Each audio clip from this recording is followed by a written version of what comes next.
Criminal activity has become part of China's strategy to grow its power in conjunction with its authoritarian statecraft. A woman named Yingchan Wang and a man named Stephen Ho. They don't around and they're not going to take your pinky. No one's going to see you again. We knew going out that he said that he didn't want to come back to Oklahoma. He'd be dead if he come back to Oklahoma.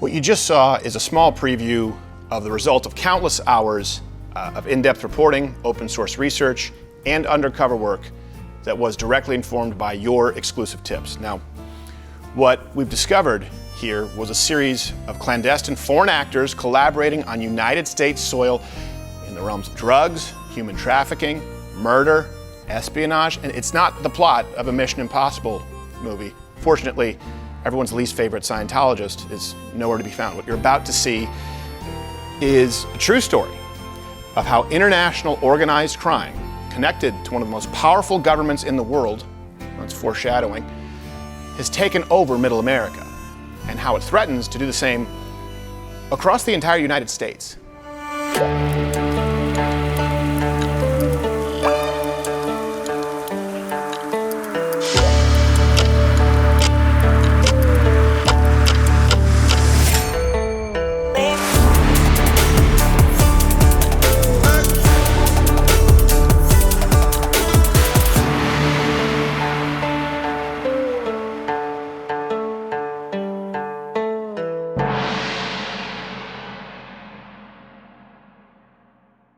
In 2018, Oklahoma legalized the medical use of marijuana after a statewide referendum passed with 57% of the vote. Now pause, let me be clear here, this piece has nothing to do with whether you're against cannabis legalization, whether you're for it, whether you partake or are Mennonite. This is about the unintended or fully intended fallout as it relates to American landowners, taxpayers, and the communist Chinese government. Few quick numbers for you. Since July 2021, the state has collected over $155 million in marijuana-related tax revenue. Now, we've all heard for decades, and I once believed this too, that legalizing or decriminalizing drugs would eliminate the black market. In Oklahoma, the exact opposite has happened. There has been an unprecedented number of illegal operations, grow farms, growing at rates breaking records, completely unseen before. The real problem is the owners and the players milking this cash cow for all it's worth at your expense. Basically, think less Jeff Spicoli. You dick! And more communist tyrant El Chapo. Now, the implications go far beyond state or even national borders, and they constitute a full-blown threat to America's national security. To put it simply, this may surprise a lot of people. Oklahoma is the weed capital of the United States. No, not Colorado, not California, not even New York. Oklahoma, which has forced them to change their state motto to more than just tornadoes and chaps. Here are a few more numbers to show you just how much of a weed haven Oklahoma actually is. 2,683 dispensaries in Oklahoma. This is the most in the nation and more than double the number located in the number 2 state, California. Twice the dispensaries of California. 844 million grams of cannabis packaged in Oklahoma in 2023. That's 64 times the amount that consumers in Oklahoma could possibly need. 4,617, that's the number of active growers just in 2024. And that's only exceeded by California with 5,491. At its peak, Oklahoma had nearly 14,000 licenses. The point is, a lot of cash, a lot of THC. One grower who asked to remain anonymous due to his ongoing involvement in the state's cannabis industry laid out exclusively to Mug Club Undercover here why he was attracted to Oklahoma, even without the chaps. Real estate's real cheap. The license, the barrier to entry was $2,500, which, I mean, looking back on it now, any person that sells any kind of drugs can come up with that to get a legal license, which we've seen a lot of. But barrier to entry was cheap. Land I paid like $6,000 for 2.5 acres. Wow. Yeah, it's nothing, it's just very, very cheap out here, and this was gonna kind of be our American dream. This was me getting away from having to do physical labor. This was us having a family business with my dad.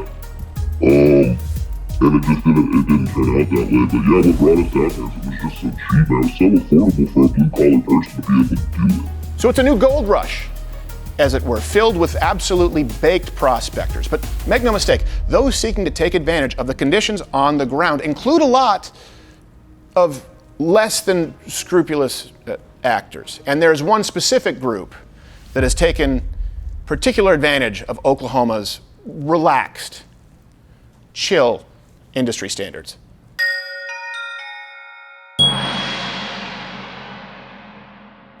China. As it turns out, the only thing that these Chinese nationals like more than the marijuana industry in the United States is Hollywood movie posters. This is for the movie poster. They removed Chewbacca. This character seems to be in the forefront, like he is the centerpiece. But here they depict him turned around, right? He's not even looking towards the audience. So right here, and if you didn't know about this, there's a story out there about this character and the race and gender swap. It's as a thought experiment, watch Star Wars again and tell me the Empire is not literally exactly the same as the Chinese government. And to the surprise of absolutely no one in the history of Earth ever, frequently these Chinese nationals are involved in, wait for it, highly illegal activity focused primarily on the black market. The Chinese involvement in the marijuana industry is so extensive that officials note it's actually more surprising if you encounter an illegal operation without connections to China. Of the 800 farms shut down from 2021 to 2023, 75% were linked directly to China. Here's Oklahoma Bureau of Narcotics spokesperson Mark Woodward talking with us exclusively, outlining the specific practices that Chinese crime organizations, you've heard of the Triads, how they infiltrate the industry. You would look over a fence and it's not 2 or 3 local guys growing marijuana like we've seen for the first couple of years. It would be 50 what would appear to be Asian Chinese workers, which is not a problem as long as they're not violating any laws. Sure. But when we would start getting calls that from law enforcement out of state saying that we just intercepted a truckload of marijuana, the driver says it came off of so-and-so farm in Oklahoma, and we would start investigating that farm. And sure enough, it was one of these Chinese-operated farms where all the workers were Chinese, but yet the owner is listed as a certain person, and it turns out that person is a secretary in a law office. So you're kind of going, okay, what's going on here? And so we started looking into what's behind the ownership. Who are these people? And what we started to realize, and one of the things that was written into Oklahoma's law that's fairly unique, it said 75% of your ownership has to be somebody who's been an Oklahoma resident for 2 years. Well, obviously that's a problem for a criminal organization linked to Chinese organized crime that's been growing in the Northern California desert, for the last 8 years, supplying black market marijuana to Flushing, New York. Now, before we get to the real crimes, this one's just kind of annoying. It's a dick move. They often steal massive amounts of water, electricity, leading to shortages for the local community.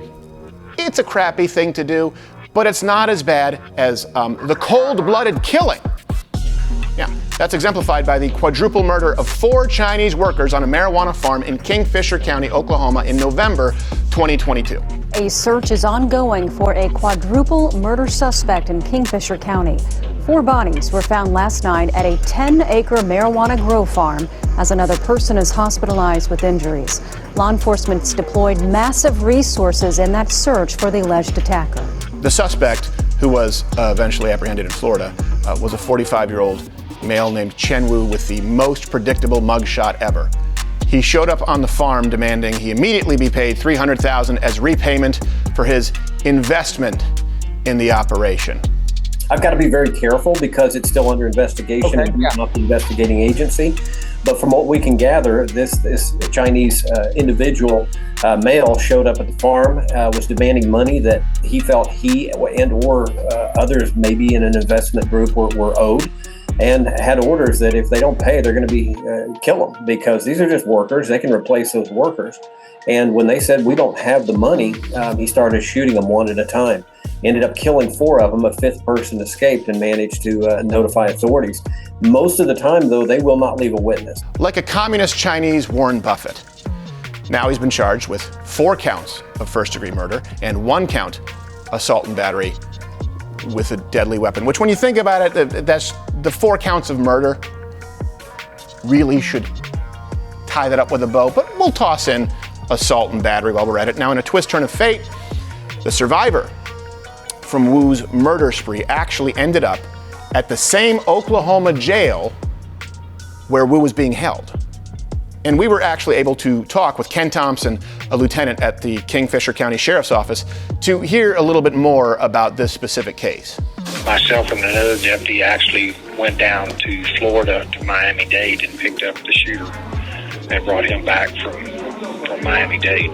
Oh, yeah, I heard that he was... Transport him back up. I heard he was very hesitant to come back to Oklahoma because he thought he was going to get killed. It was a weird deal. Of course, we knew going out that he said that he didn't want to come back to Oklahoma. He'd be dead if he come back to Oklahoma. And it was really weird because he was cordial the whole time. He didn't speak a lot of English, but you know, we got him out for the bathroom, and we fed him on the way back and stuff like that. And he just sat back there quietly. Well, our last gas stop was Weber Falls once we crossed into Oklahoma, and you couldn't pry him out of the vehicle. Wow. It's like he knew that he was in Oklahoma and there was no way he was getting out of that car. I says, "You'll be all right. We're here." And he's like, No. I'm like, okay. So he left him in the car. Were you ever contacted, or were you ever in contact with anybody in China, to your knowledge? Like government officials, embassy, things like that? There were a couple of guys that stopped in dispatch one day that I think that said that the 911 center that said that they were connected to the Chinese embassy, and they were referred to the OSBI. And the murders don't stop in Kingfisher County, or as it's known by some, namely when a good county to murder. According to Mr. Woodward of the OBN, they've actually become quite common all over the state. We've seen others on a not quite that scale, but certainly homicides have been something that we've seen a lot of linked to marijuana since 2020, when we really saw the black market migrate to our state. Now, when we asked the same local grower, we showed you earlier why local authorities were so powerless to stop these illegal actions by Chinese nationals, like murder. He claimed it was because the cops were on the take. I've spoken with a couple law enforcement officials from Oklahoma, and they act like they have a handle on it. They're like, well, we're shutting down a bunch of these. I remember my wife laughing at you in the background. She heard you say that. I didn't say, hey, this isn't from me. This is from law enforcement. I'm not. That's the funniest thing we've heard yet. The police, especially in rural Oklahoma, are all on the take. Now, to be clear, we don't have any proof to back that claim up, and according to the official statistics from the Oklahoma Bureau of Narcotics, they've cut the number of grow farms in the state from 9,400 in 2021 to 3,200 in 2023. So do with that what you will. And the Kingfisher County Sheriff's Department was really pretty helpful with us in our investigation, so thanks to them. However, it does seem that nearly every week there's a report of a new grow operation being raided, so clearly there's a problem going on. Our team here, supported by viewers like you, by the way, thank you, actually visited the site of one of these illegal grow operations that was shut down in Carter County, Oklahoma in December 2023. All right, we are out here just north of Healdton, Oklahoma. That's about halfway between the border and Oklahoma City, at the site of a shut down illicit marijuana farm that was taken down by the Bureau of Narcotics last month. And on the property, they found over 11,000 plants, which is about 300 pounds of marijuana. Now, this is 46-year-old Jimmy Dang that was arrested in connection with this. Oftentimes what happens, what he's pending charges for, is something called straw ownership, where the company is set up by someone in Oklahoma ostensibly, but oftentimes it's someone that's out of state or a foreign national that's running these type of organizations. Now, there's a lot of problems here, and I don't say this lightly. These people are responsible for things like sex trafficking, human trafficking, illegal narcotic sale across state borders, whatever. They're finding fentanyl, they're finding ketamine, murder in Kingfisher County, right? Maybe the worst thing, and not the worst thing, but something that's really going to get at you is this man just left 1 million dogs out here abandoned, right? Like this little guy, completely abandoned. And I mean, it's not a human, but still, who's going to take care of him? Clearly, there was no responsibility there. And Mama's over here. Yeah, I know. And I mean, it is a dog, but this shows you how little these people care, because here's Mama's puppy right here, completely dead because some idiot decided he wanted to run drugs. By the way, all the references are available in the description or at loudearthcutter.com, and I encourage you to check them out. So now that you know Middle America is being taken over by murderous international crime organizations of largely people small in stature, where are they all coming from? How are they getting here?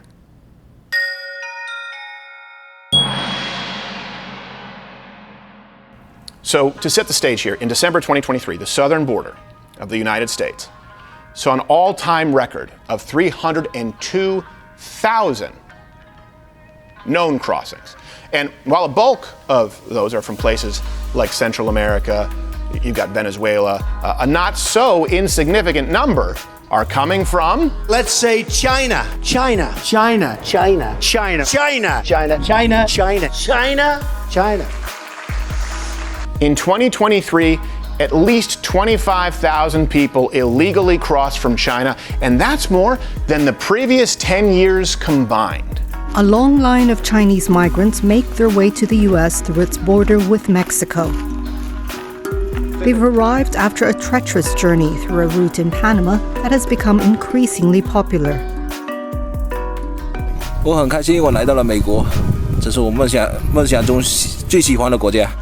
And this is why an open borders policy is not compassionate. It is the opposite of compassionate. These people are not dreamers just trying to get here, seeking a better life, to get a glimpse at the Statue of Liberty. A lot of these Chinese migrants, they arrive here in the United States with extensive debt, either owed to smugglers that help them reach the United States, or to parties back in China with connections very often directly to the communist Chinese government. And it makes them a perfect target for the organized crime leaders here in the United States of these Chinese grow farms to victimize.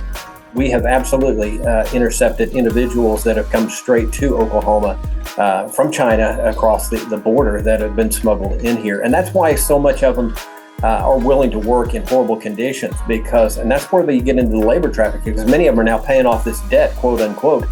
They're constantly reminded, remember, we smuggled you into this country, we put up we put a lot on the line for you, so now you got to work off this debt. Well, guess what? That debt never ends. And that's for females and males. So that's how a lot of these females get involved in prostitution, and a lot of these males end up working on marijuana farms for deplorable conditions and are scared to death to say anything, because at least they've got a job and the hopes of being able to send money back home to their families. So yes, absolutely. They're pouring across the border with the specific task of hooking up to a marijuana farm and working, quote unquote, this debt off for these people that help smuggle them in here. But they just simply smuggle slave labor so they can maximize their profits working on these farms. Slaves. Let's be clear about that. Slaves. There are more slaves right now on Earth than ever in recorded history. Did you know that? Than ever. Because of situations like this. Slaves. Say it. Do something about it. People who want to teach that America is uniquely responsible for the evil of slavery historically, as though it doesn't exist across the globe. And it's still happening today in the United States, in these situations, because of the fact that people who are paid to represent us don't enforce their own laws. Now, we also spoke with the Oklahoma junior senator, Markwayne Mullin, or at least his office, and they confirmed that there is a significant concern regarding the influx of Chinese migrants at the border. This is China taking advantage, knowing that they can be facilitating both drugs and personnel across the southern border. And Oklahoma doesn't get talked about a whole lot necessarily in the border conversation, but they should, because Texas, of course, is always under the gun. Now, of course, these Chinese migrants / often slaves or indentured servants, if your white guilt gets the better of you, they don't always come directly through the border. Oftentimes, they're actively recruited from other cities like Los Angeles or New York. And after a little digging, we were actually able to locate some of these job postings. Here are a couple of examples of the recruitment ads luring Chinese workers to Oklahoma. Farm recruitment requires diligence, quickness, and no fuss. Experienced people will be given priority. Oklahoma regular farm urgent recruitment. Pause. If someone specifies regular farm, it's not a regular farm. Able to endure hardships and stand hard work. Quick at work without fuss. Responsible. Good hygiene. Novice or experienced male workers are welcome. Now, in both of these ads, first off, they really have a thing about fussing. So if you want to be a Chinese slave working at a grow farm, fussing it can't be in your wheelhouse. But they also listed compensation as negotiable. And applicants were given this directive. When contacting, please say you are in Saw It on the American Jobs website. And that last one, in my opinion, is too broad. Is it Craigslist? Is it TaskRabbit? Or is it ChineseSlave.com? Luckily for us, they both included phone numbers, so we decided to give them a call and see exactly what it was that they were offering, with no fuss, mind you. I saw your job listing on American Jobs Network, recruiting farm workers for Oklahoma. Is this the correct number? No. Right now we got people working now. Oh, okay. Do you know anybody else that's hiring right now? I have a bunch of people looking for work. I don't know. I'm sorry. Okay, well... Are you sure it's for a job in Oklahoma? I have some people that may be interested. No, I'm not hiring people. Oh, is this American Job Network? No. 美国工作? No. Sauce. Two things here. One, that's convenient. Two, they clearly had absolutely no idea what we were talking about due to the severe, almost comical Chinese accent, which, by the way, you've noticed I haven't done once here, which is really hard because I want to do it, and these people are criminals. Now, one reason they might not have wanted white Americans to know what they're up to is, these recruiting agencies are basically sending workers into slave labor camps. Our source, though, on the ground, and Mr. Woodward at OBN, both spoke on this. With the Chinese people, it's a few that run everything, and everyone else is living very, very hard lives. Where I went, where I did consulting, they had 60 greenhouses, and they put one family per greenhouse to run it. Each family had a 10-by-10 room. That's parents, kids, children, all lived in a 10-by. I've seen these rooms. Some of them didn't have floors with raw sewage running under them. One bathroom for 15 families. They have one dining hall. They'll go out into the woods. Someone will shoot a wild hog, a feral hog. They'll cook that up in a big wok with rice and feed everybody. Is this essentially a human trafficking operation by other means also? Well, for the boots on the ground, the true farms themselves, it's slave labor. So they see it as, these people will get paid. We talk to them once we serve search warrants on these farms and through interpreters. Some of them will say they haven't been paid yet. They're being told I'll be paid once once our farm makes a profit.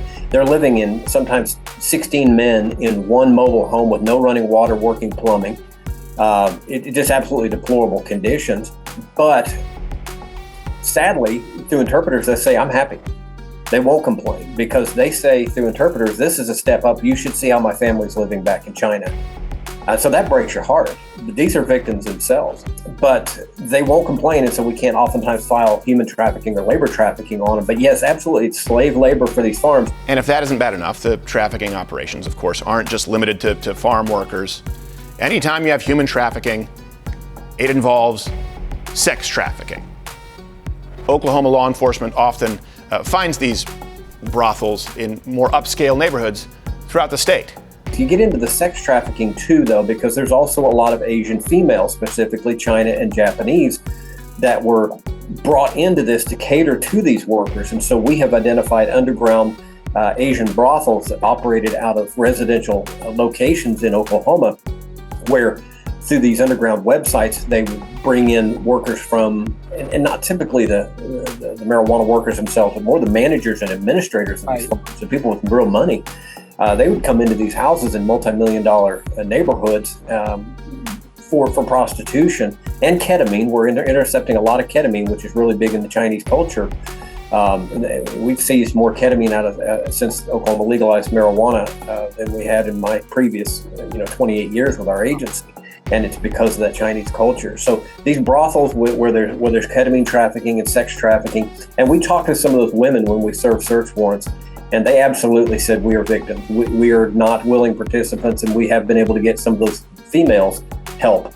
Now, this may come as a surprise. The world of international narcotics and sex trafficking isn't all glitz and glamour. It does come with some hoops to jump through, financial, legal, and a lot of these prospective entrepreneurs do so.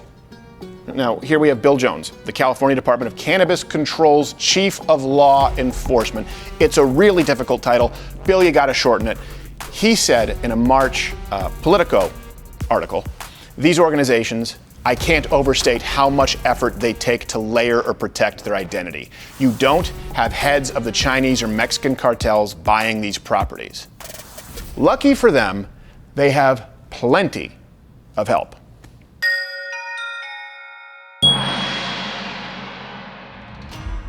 So some credit here. A lot of the inspiration that led to us investigating this story came from our tip line through a journalist in Maine named Steve Robinson.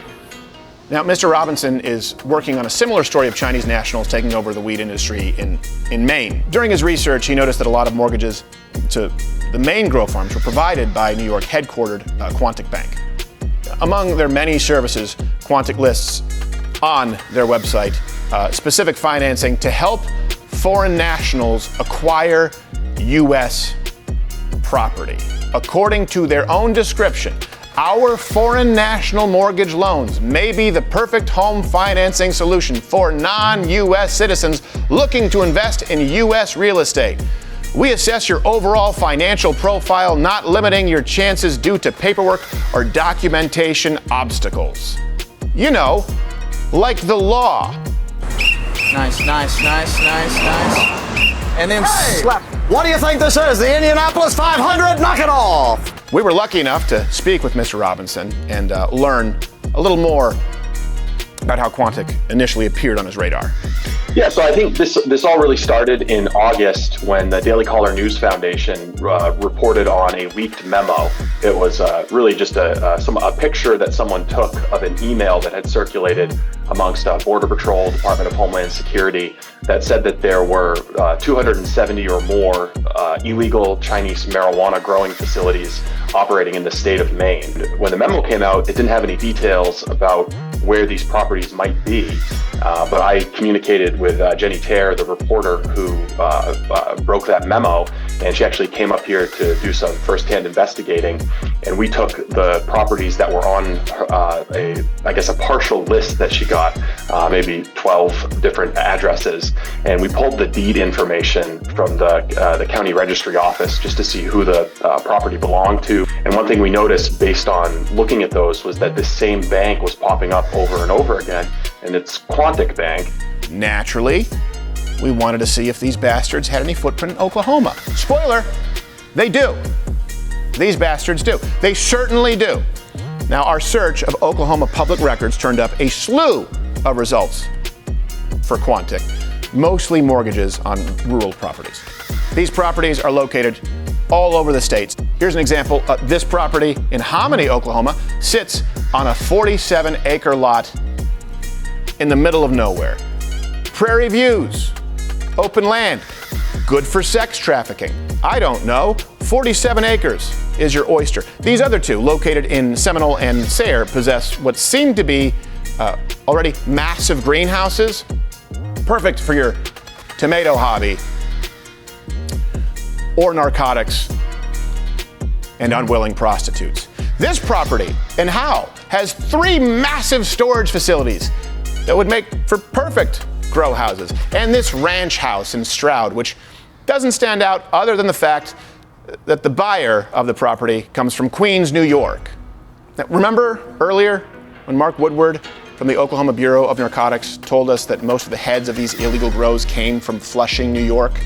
Flushing, in a neighborhood where is it? Ding, ding, ding, Queens. So the same bank that lent money to illegal marijuana growers in Maine also lent to borrowers in Oklahoma, including those from Flushing, Queens, the hub of China's illegal weed empire in the United States. Now that's compelling, I would say, but that's me, Mr. Traditional. It doesn't stop there.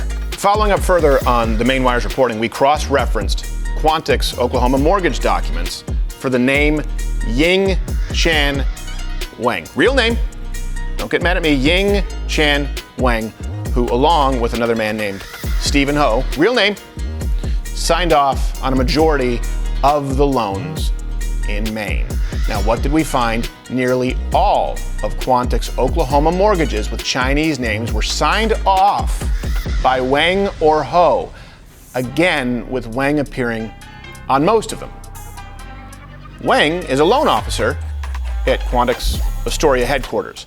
Now, she earned her master's degree in public affairs at the University of Texas, but attended undergraduate at Zhejiang, hope I'm saying that correctly, but I don't care, University in Hangzhou, a city on the eastern coast of her native China. Zhejiang University, close enough like most in China, of course, has strong, if not direct, ties to the Chinese Communist Party.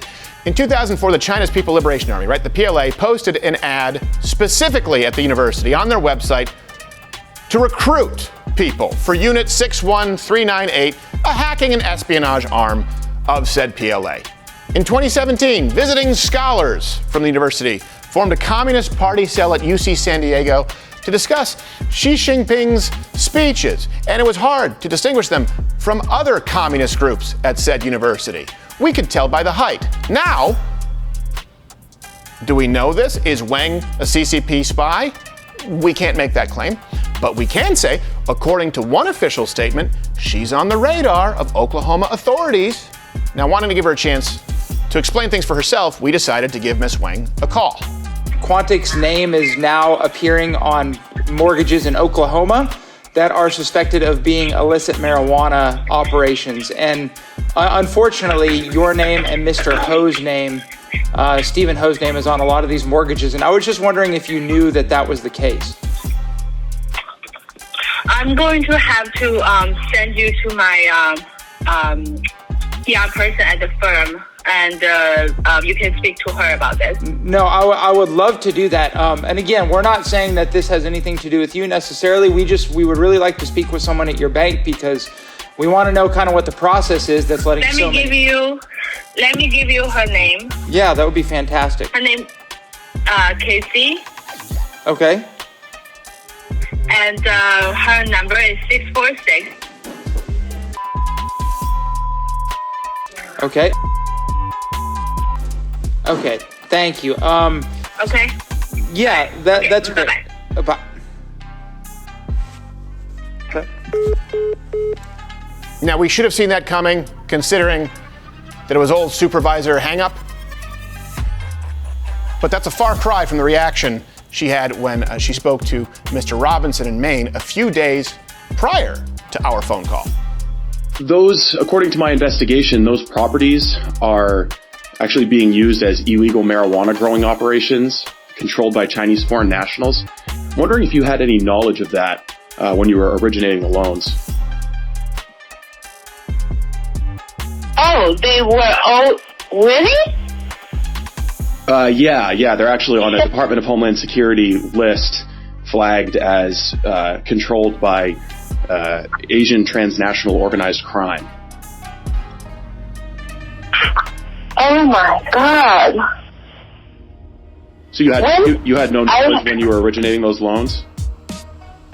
No, I never met those people. Oh my God. Now, of course, they never got back to us. They passed us off to the chief empowerment officer, who's a patsy for the higher-ups. So once these operators set up shop in Oklahoma, they need help getting their business off the ground. And to do so, they have to meet a series of industry regulations. So according to Oklahoma law, licenses are available for Oklahoma residents who are at least 25 years old. Applicants must provide documents establishing the applicant and the members, managers, and board members, if applicable, and 75% of the commercial applicants' ownership interests are Oklahoma residents as required in the Oklahoma Medical Marijuana and Patient Protection Act. Ah, yes, the patients. Forgot about them. At least those Chinese slaves are keeping these patients medicated. That last part, by the way, is crucial. 75% of the ownership must be Oklahoma residents. So how do Chinese nationals operating on behalf of crime syndicates, who presumably are not Oklahoman citizens, skirt the regulations? Well, they have help from fixers. And you had these entities, like I said, these law firms that would step up and say, don't worry about your 75% owner. You pay us a fee, we're going to get you a license, and that will include, we will find somebody to put down as your 75% owner. So on the surface, you're going to look legit. So when they do a background, and because that's all you need to get a license in Oklahoma, pay $2,500 and pass the background, which is no felony in 5 years. And so they made sure that the person on the license as the 75% primary owner is squeaky clean. One such person who jumped out on our radar was a consulting officer out of Oklahoma City called Mamama. That's right, Mamama. Fun to say, easy person to dislike. A former Oklahoma grower writing to us on the condition of anonymity actually outlined the work that Mamama does. Something else I have learned by doing business with the Chinese is that they all, or at least the ones I've interacted with, are connected with a Chinese lawyer whose offices occupy an entire floor in a high-rise office building in downtown Oklahoma City. I had occasion to visit this office, and while there, I asked the man what his business was. He indicated that he was basically a fixer for the Chinese growers. If they needed services, he would connect them with local providers, such as myself, and he provided help with compliance issues. That seems legit enough on the surface, but if I were seriously looking into this issue, this guy would be high on my list to investigate. Every job I have done for them, I have been paid in physical cash, usually in American $20 bills. It was also confirmed to us that Mamama was on the radar, it'll never not be fun to say, of law enforcement in Oklahoma. So in March 2022, this same company, Mamama, filed a lawsuit against Shuxin Chi for defamation. Now that lawsuit identified the owner of Mamama Consult LLC as one Yi Yao Fu, known by her English name as Sona Fu, because that's very English, of Flushing, Queens. Now when looking into Fu, we found she also owns a residence in Edmond, Oklahoma. Right. A record search of that property turned up a mortgage. That mortgage was issued by none other than Quantic Bank and signed off by Stephen Ho, the same loan agent attached to multiple property purchases of weed farms in Maine and suspected weed operations in Oklahoma. Further investigation into Fu, English name, also revealed that she is a certified notary public. So on October 24th, 2023, Fu notarized a groundwater usage permit application for JN Operations and owner Zhu Chi Ni.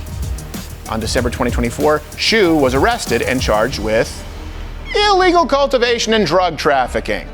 Now, looking into JN Operations LLC, we also found that it was filed for by an Oklahoma attorney named Matt Stacy.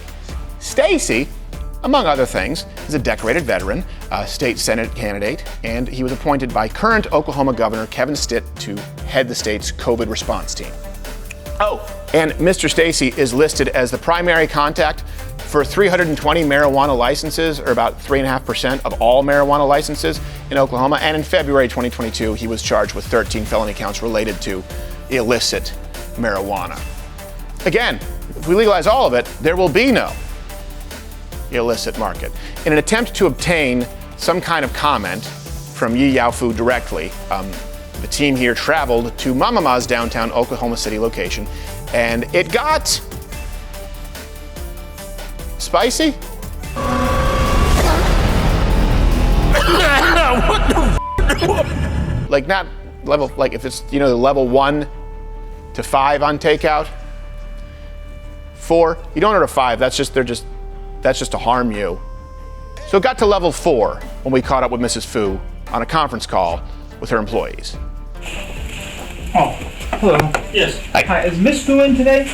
Miss Fu? Yeah. Yao Fu? We have a scheduled appointment with her.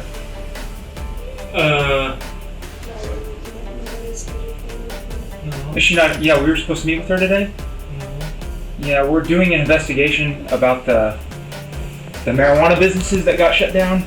And we found out that she was attached to it, so we wanted to get a comment from her. We were just curious to know her relationship with Matt Stacy. There's a lot going on. We're running an investigation. Matt Stacy, I never met him. Oh, are you sure? Because we found that you notarized Miss Fu notarized a document.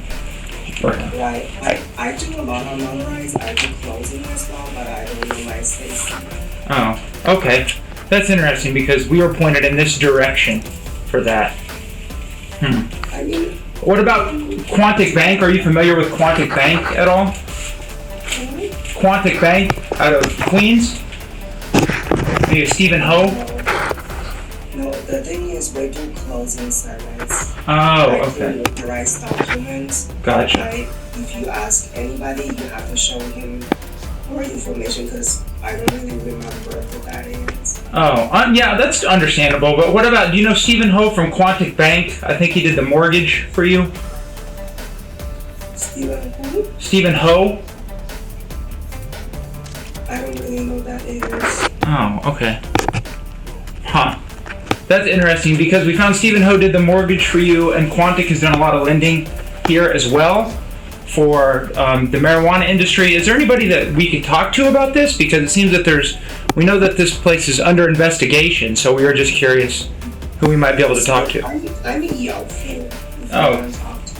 Yeah, okay, yeah, that's perfect. If you could, we're just very curious to know about your relationship or Mama Ma's relationship with Quantic Bank, because they're also part of this investigation, and we're finding that they have a relationship with Mama Ma and the marijuana industry. It seems like there's a lot of connection going on here. I don't have any personal relationship with the Quantic Bank at all. So you're not familiar with Quantic at all? Talking about. So you've never met with a Stephen Ho? I don't know who that is. Okay. That's interesting. What do you have any? Oh, we don't do mortgage here. No, I know the mortgage on your house, though, was signed by Stephen Ho. I have no idea who that is, though. Is there any way we can get your phone number and we can follow up with you with some questions we might have? My phone number is 405. Yeah, you ready that for me? Yeah, perfect. Okay. And I'm sorry, who's speaking right now? Yao Fu. Yao Fu? Miss Fu? Okay. 0702. So we don't do any mortgage service, and I don't know who that Stephen is, but I do know the right document. I do sometimes I provide the deed, prepare the deed. That's all my services. I don't really know who's Quantum Bank or Stephen Ho. Okay, yeah, well, we'd love to talk to you about just how that came to your desk. We're not, not insinuating anything, just curious. But you said 405-0702? 405. Who are you guys, by the way? Go ahead. Yeah, no, go ahead. No problem. We're journalists investigating this story right now. So there's a lot of different investigations going on that surround this whole thing that my partner just kind of laid out for you guys. So we're just trying to get to the bottom of a few things, and we have a lot of questions. If you can help us, that'd be great. You can see I'm very sick, and I don't really have time for journalists. So please leave me alone. Thank you. Okay. Thank you.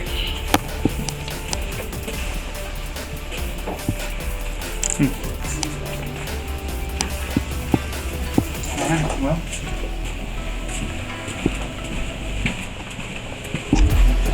Change.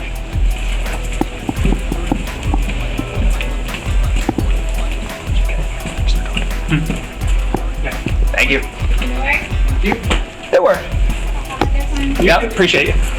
Now, immediately after that interaction, a researcher on this team found something that you would consider straight from a Hollywood script, and not even necessarily one that's been redacted for the Chinese market.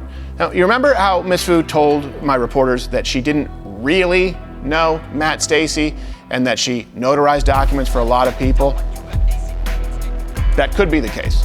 As it turns out, Google Street View has excellent photographs of both Ms. Fu's Edmond residence as well as of JN Green Grow, a shuttered weed farm owned by Xu Jiani and fronted by Matt Stacy. A picture is worth 1,000 grams. Now, as you can see, the same two-door 28 Robin's Egg Jeep Wrangler is at both locations. And according to Geico records, that Jeep is registered to Fu's Edmond address. Now, armed with this information, because you've heard that knowledge is power, sometimes it is. In this case, it was. My team went back to see why Ms. Fu said she had no knowledge of things she clearly knows. Let's just talk now. Hi. Hi, we were just talking to you upstairs. Okay. Right? Yeah. So we just wanted to clarify something because we came back and had a discussion. And what I have the document right here. I have no idea. Are you sure? Because it is her address, is Miss Fu's address in Edmond, Oklahoma. So this, right here on this document we have, it was signed for by Quantic Bank, approved by Stephen Ho, which she says she has no knowledge of. Am I she? I don't know, but she, maybe, can we get her number from you? Because we do have photo evidence of her Jeep at an illicit marijuana farm that she claimed to have no knowledge of, and the same Jeep parked in front of her residence in Edmond, Oklahoma, that was signed for by Stephen Ho at Quantic Bank. That was mortgaged. Are you sure? Are you positive? Can we get her number, please? We'd like to clarify this. We don't want to report things that aren't true. Let me bring it back up and see what else is there. Also noteworthy of Fu, she's just filled with criminal nuggets, is her phone number is listed as the contact number for Wangxin Fan Mei, a service provider that offers full supervision services for overseas students studying in America. Now, the site is new. It was created on December 26, 2023, and it advertises a relationship, seemingly official, with the University of Oklahoma College of Aeronautics. Having our suspicions, we reached out to a representative directly for the university to see if there was any kind of an official Fu connection. I've never heard that name before, and I don't know why they'd be advertising us because we're a kids program. Yeah. Based out of Norman, Oklahoma. So, can you tell me what that website is so I can look into it? Sure. By the looks of it, they just kind of copy-pasted your website's homepage onto theirs. It's called Wangxin Fan Mei, so it's WANG XIN FAN MEI.com. Yeah, well, thank you so much for doing that. I will definitely look into that, and I'll probably have to get OU Legal involved. After exhausting the willingness of Mama's employees to talk, we decided to contact Stephen Ho, the man who signed Miss Fu's mortgage, and see what he had to say. I'm a taxpaying American, and I'm not anyone that's doing any illegal activities. So I have this clear, you don't know off the top of your head, you don't know Yi Yaofu. I do not. Okay. It was a very busy time in those last couple of years, so I do not know anyone specifically. What was Quantic's response when they were made aware that so much of their financing was helping facilitate this? Yeah, you'd have to ask them. I don't know, how they reacted. That might have been a PR level for them that I was not part of. Okay. So I really don't know. Yeah. How much would you have to look into each individual loan that you were issuing? Like about the prospective borrower, like the quality control. How much would you have to look into the prospective borrower before you decide, or was it just kind of a numbers game for you? Yeah, Lynn, like those 2 years, any experienced originator were having career years. So everyone was so busy. Right, they were just they were doing they were just taking applications and double checking that they qualified and helping get a loan. In hindsight, now that this is I don't know which person, how many people have said to me. Like in hindsight, now the question I need to ask, not that they'll give me an honest answer, is to ask those extra questions. By the way, what are you going to do with this property? Now, to be fair, it does seem like Ho was unaware of exactly what Quantic was up to. He may be an idiot, but it also looks like Quantic operated with the attitude of it's best not to ask questions. Okay, so let's back up. We now know that New York-based Quantic Bank financed the purchase of multiple properties in Oklahoma, as well as illicit weed farms in Maine. All right, these mortgages are signed off by Ying Chang Wang or Stephen Ho. These are the loan originators. Quantic, led by Stephen Ho, also wrote the mortgage for an Edmond, Oklahoma property purchased by Yi Yao Fu, who also has a property in Flushing, Queens, the hub of China's United States drug network. Now, in addition to being the primary contact for a service provider to Chinese students in America that may or may not exist, Yi Yao Fu is the owner of Mama Consult LLC based out of Oklahoma City. Mama Consult LLC helps Chinese nationals obtain marijuana grow licenses in Oklahoma by helping them circumvent industry standards as chill as they may be, including the requirement that 75% of the farms must be owned by an Oklahoma resident. Ms. Fu acts in this role herself. Fu is a public notary. She notarized a groundwater usage permit application for JN Operations LLC in Shujini. The farm has subsequently been shut down and the owner arrested as of December 28, 2023. JN Operations has listed as the primary contact one Matt Stacy, an infamous Oklahoma attorney with personal relationships with the governor and point of contact for more than 300 marijuana farms in Oklahoma. Stacy has also been charged with 13 marijuana-related felonies. So to sum this all up, Quantic loaned money to multiple Chinese nationals in Oklahoma, including the owner of Mama Consult, Yi Yao Fu, who on at least one occasion worked hand in glove with Oklahoma's most notorious weed magnate, Matt Stacy, to set up an illicit marijuana farm that is now under seizure order by the state of Oklahoma.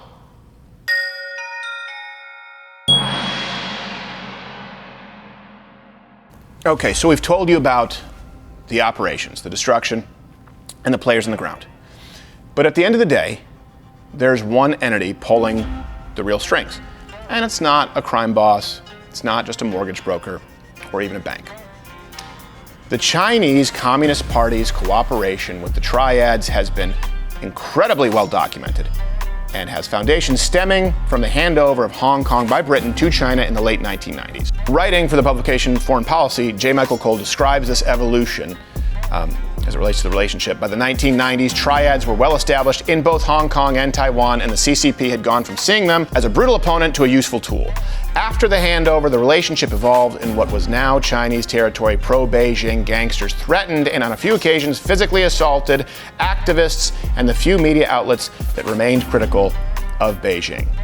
So pro-Beijing gangsters have remained active in suppressing any type of anti-communist Chinese sentiment, including in 2017 when Triads assaulted a group of pro-Hong Kong democracy protesters at the Hong Kong airport. We also know that the CCP and the Triad work hand in glove when it comes to money laundering. For example, in 2021, the Commission of Inquiry into Money Laundering in BC revealed that a Chinese national earning about $40,000 a year, decent income, purchased $32 million worth of real estate in Vancouver, Canada. And we know that it's a country that's good at math. It doesn't add up. A related summons showed that between 2011 and 2020, Hong Kong depositors moved $166 million into BC accounts. Unsurprisingly, these depositors were linked directly to organized crime and the CCP, with one depositor being a member of China's foreign influence program. So that brings us to our story. Right back. We know these operations connect far beyond Oklahoma. We know they have international ties, including the Mexican cartel.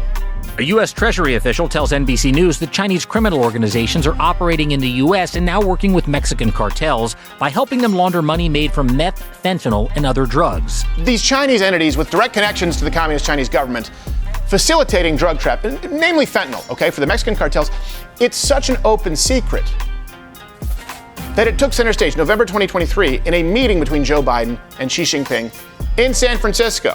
Biden said that he and Xi got to restart cooperation, too, in countering narcotics. They got to talk about the fentanyl crisis and the production of those precursors to fentanyl, those precursors, the chemicals that are produced in China. So the question becomes, are these Chinese crime organizations really operating independently of the Chinese Communist Party? After all, it's kind of difficult to believe that the world's largest surveillance state could be so blind to such large-scale, burning, smelly operations. As it turns out, Beijing isn't blind.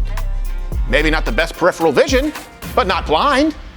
And in fact, they're utilizing these criminal organizations for their own means. Here's a leaked Border Patrol memo that laid out exactly how profits from illicit marijuana operations flow directly back to China. And of course, these profits can be quite lucrative. It's immensely profitable if you have slaves doing the work. That's kind of a big thing. More slaves right now on Earth than ever in recorded history. You can look it up. You can use my source or any source available to you because of situations like this. Now, according to Mr. Woodward at OBN, they've intercepted truckloads of marijuana worth at least $28 million. Mr. Woodward went into detail on the Chinese government's involvement specifically in Oklahoma. It comes as a shock to me that these large-scale organizations could be operating in the United States in such a large degree without some sort of at least tacit approval from the Chinese Communist Party. Is there any link there that you've seen or identified where you at least see involvement or kind of approval from the CCP? Is there any indication of that at all? Well, there's 100% evidence that the Chinese Communist Party is absolutely aware of everything that their citizens are doing within the borders of their country and our U.S. borders. There's no doubt. They monitor everything. They monitor their people, their activities, the movement of the money. It's much like with the fentanyl crisis. China publicly said they're going to crack down on the exportation of fentanyl out of China. But privately, they've done nothing to stop it, and they know exactly what's happening. And it's no different with the Chinese Communist Party's involvement in marijuana in the United States. This is well documented, and I've seen other documentaries that have aired where one of the big parts of the Chinese Communist Party, one of their primary goals is, one, acquire as much U.S. land as you can, and number two, acquire and gather as much and collect U.S. currency as possible. That's why people say, why are they involved in marijuana? Because it accomplishes both of those goals. You need thousands of acres of land, sometimes for just a few farms in places like Oklahoma, and it's an all-cash business, and 40 states have legalized it. So that's accomplishing their goals. And specifically talking about Oklahoma, I can't get into a lot of details, but I can tell you that we have identified people who are considered national security risks tied to the Chinese Communist Party identified on Oklahoma farms as among these people that come and check and monitor the activities of the farms and the workers themselves. They are linked to high-ranking people within the Chinese government that we personally have identified here in Oklahoma on these farms. No, I'm not a Chinese national, but this math adds up. We all know that China's been buying up farmland across the United States, and they've been securing troves of hard U.S. currency. At least, I hope you know. If not, now you know. And even though China claims it wants the world to convert to their own currency, the yuan, they reportedly have more than $3 trillion in foreign currency that is off the books. They're Eddie Haskelling it. You're the one that did it. Yeah, but if you go around squealing on guys, nobody's gonna like you. To further understand the Chinese Communist Party's goals here, we reached out to John Cassera, a former Cold War intelligence officer and a special agent at the U.S. Treasury who told us this. Regarding direct links between the CCP and transnational crime, you must understand that China is a command state, whether it be the fentanyl trade or the online advertising for illegal products, organ harvesting, illicit tobacco, counterfeiting, which represents about 2% of China's GDP, illicit fishing, human trafficking. None of this could happen without the CCP's consent. Chinese actors in the United States cannot be here without the permission of the central government. What do they have to gain? President Xi has publicly stated that the West is declining and China is ascending. Criminal activity has become part of China's strategy to grow its power in conjunction with its authoritarian statecraft, military buildup, espionage, theft, deception, trade, loans, debt traps, payoffs, influence operations, etc., to structure a 21st century with Chinese, quote, characteristics. Look, the aim of the CCP here is pretty clear. Xi Jinping has stated himself that he intends to see the great rejuvenation of the Chinese nation. And we have internal CCP memos that outline a strategy showing that this rejuvenation means displacing the American order and instead replacing it, instituting Beijing's own. So of course they would want to own United States farms. And of course they would want to be involved with the illicit marijuana industry in Oklahoma. But it's just one tool that Beijing is using to enrich itself and undermine the United States. But sometimes when the scope feels so big, you get lost in this game and forget that there are real life consequences for everyday Americans. It's killing, absolutely killing the legitimate industry. As I said before, the first 2 years, we probably had close to 4,000 farms, and most of those were run by just local people trying to make a go of it. So the market was already oversaturated. And then you have an influx of 5,000 more farms that we've linked back to Mexican organized crime, Chinese organized crime, that try to look legitimate on the surface, but they're all criminal and they're growing for $100 a pound. We're going to undercut the legitimate growers, for sure. Yeah, legitimate growers cannot compete. They're having to grow for $800 a pound, and they say I can barely make payroll. It's not exactly healthy or positive or strengthening America to have this happening right in our backyards. It's making the cost of living far more expensive everywhere. It's destroying Maine's housing stock. It's reducing our available housing supply, increasing the price of electricity. It's bad for the environment.